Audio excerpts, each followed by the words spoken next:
Мы наблюдаем закат героев Крымской весны и уход Сергея Валерьевича от реального управления Крымом в сферы какие-то, знаете, межгалактической защиты прав Крыма на уровне международном и других уровней.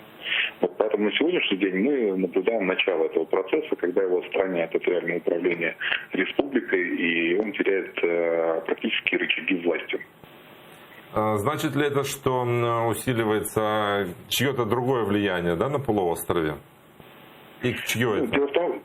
Дело в том, что проблема связана с монополизацией управления Крымом со стороны команды Аксенова, она достаточно давно раздражает московских чиновников, и еще с 2015 года Аксенова не воспринимали как руководителя и старались не помогать ему и держаться от него подальше. То есть Аксенов становится токсичным для московской элиты, и здесь надо четко понимать, что это не могло пройти для него бесследно. Дело в том, что Аксенов завязан напрямую на президента страны, и только он решает его судьбу. Но уже сейчас пробил час, когда понимает, что за 5 лет программы не выполняются, за 5 лет разворованы миллиарды рублей, и при этом этим всем занимается окружение Аксенова. Поэтому решение по нему принято, и сейчас мы в ближайшее время увидим, кто конкретно будет управлять Крымом, и это будет не Коценюк, это будет другой человек из Москвы, но проблема в том, что никто не хочет ехать в Крым из-за санкций, из-за